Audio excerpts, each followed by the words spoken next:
সারিয়াকান্দির সাংবাদিকদের সাথে ফুলবাড়ী ইউনিয়নের চেয়ারম্যান পদপ্রার্থী তারাজুল ইসলাম ফণি আজ এক মতবিনিময় সভা করেছেন। সারিয়াকান্দি উপজেলার সকল সাংবাদিকদের সাথে ফুলবাড়ী ইউনিয়নের সম্ভাব্য চেয়ারম্যান পদপ্রার্থী ও উপজেলা যুবদলের সিনিয়র যুগ্ম আহ্বায়ক তারাজুল ইসলাম ফণির মতবিনিময় সভা অনুষ্ঠিত হয়েছে। সোমবার ২৯ জুন দুপুরে ফুলবাড়ী বাজার এলাকায় ইউনিয়ন যুবদল আয়োজিত মতবিনিময় সভায় বক্তব্য রাখেন বগুড়া জেলা যুবদলের সহ সাহিত্য বিষয়ক সম্পাদক আবু জাফর, উপজেলা তাঁতিদলের সভাপতি আবুল কালাম আজাদ লাবলু, সারিয়াকান্দি প্রেসক্লাবের সভাপতি আক্তারুজ্জামান, মডেল প্রেসক্লাবের সাধারণ সম্পাদক জাফারুল সাদিক। ফুলবাড়ী ইউনিয়ন যুবদলের সিনিয়র যুগ্ম আহ্বায়ক মামুনুর রশিদ শামসুলের সঞ্চালনায় উক্ত মতবিনিময় সভায় সভাপতিত্ব করেন ফুলবাড়ী ইউনিয়ন যুবদলের আহ্বায়ক শফিকুল ইসলাম। সে সময় ফুলবাড়ী ইউনিয়নের চেয়ারম্যান পদপ্রার্থী তারাজুল ইসলাম ফণি বলেন, আসলে আজকে আলোচনার কোনো বিষয়ে কোনো কিছু নয়। সাংবাদিক আমাদের উৎস, সাংবাদিক আমাদের প্রেরণা, সাংবাদিক আমাদের বন্ধু, সাংবাদিক সত্যর পথে যারা কথা বলেন। আমি এখানে আজকে সেই জন্যই আমার পক্ষ থেকে আমি যারা উপস্থিত হয়েছেন সকলকে অভিনন্দন এবং শুভেচ্ছা জানাচ্ছি।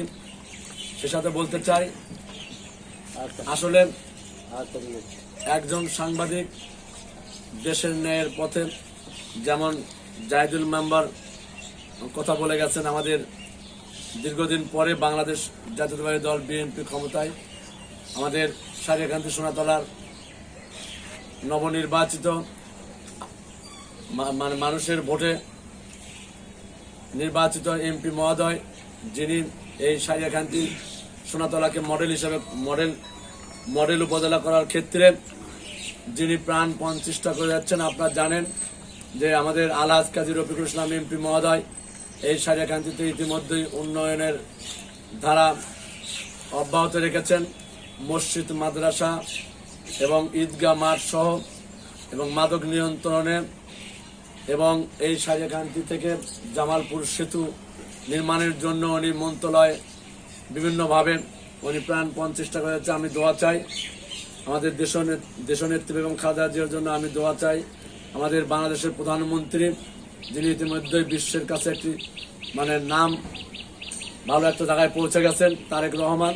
আমি দোয়া চাচ্ছি সারিয়াকান্দি সোনাতলা গণমানুষের নেতা, লক্ষাধিক ভোটে নির্বাচিত আমাদের প্রিয় নেতা, আমার প্রিয় অভিভাবক আলহাজ কাজী রফিকুল ইসলামের জন্য, সেই সাথে সারিয়াকান্দি সোনাতলার উন্নয়ন যাতে অব্যাহত রাখতে পারে সেজন্য সাংবাদিক মহলে হয়তো আমাদের কাজকর্মের ক্ষেত্রে অনেক সময় অনেক কিছু ভুল হতে পারে। এটা আপনাদের দৃষ্টিতে নিয়ে সেটাকে আমাদের সুদূরে আমাদের সাথে থেকে আমাদের জন্য দোয়া চেয়ে এবং সাংবাদিক বৃন্দদের প্রতি আমারও দোয়া এবং শুভকামনা জানিয়ে, আমি হয়তো দীর্ঘদিন ছাত্র দলের রাজনীতি করেছি। 2001 সালে সরকারি কমার্শিয়াল কলেজ ছাত্র সংসদের নির্বাচিত জিএস হয়েছিলাম।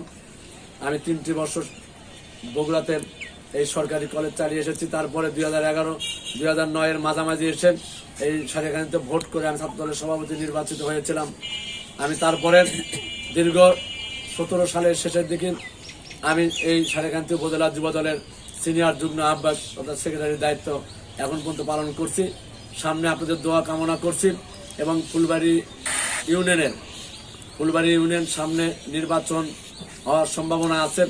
আমরা আমাদের দলীয়ভাবে যদি এমপি মহোদয় সহ আমার সিনিয়র বড় ভাই আবু জাফর ভাই সহ আমরা হয়তোবা সিদ্ধান্ত হইতে পারে যে সেটা সবার সম্মতি করবে, আমাদের দলীয় সিদ্ধান্ত নিয়ে এমপি মহোদয় সহ যদি কখনো কোনো সিদ্ধান্তে আমরা উপনীত হই, সেই ক্ষেত্রে আপনাদের সহযোগিতা এবং আশীর্বাদ কামনা করছি।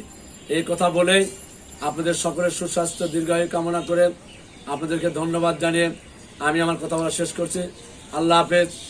শহীদ জি অমর হোক, আপসীন দেশনেত্রী মরহুমা বেগম খালেদা জিয়া অমর হোক, দেশনায়ক তারেক রহমান জিন্দাবাদ, আমাদের সারিয়াকান্দি সোনাতলার অহংকার, উন্নয়নের উপকার আলহাজ কাজী রফিকুল ইসলাম জিন্দাবাদ।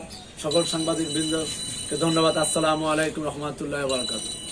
সুমন সাহার রিপোর্ট, সারিয়াকান্দি সংবাদ, বগুড়া। ঐতিহ্যের চেতনায় উজ্জীবিত।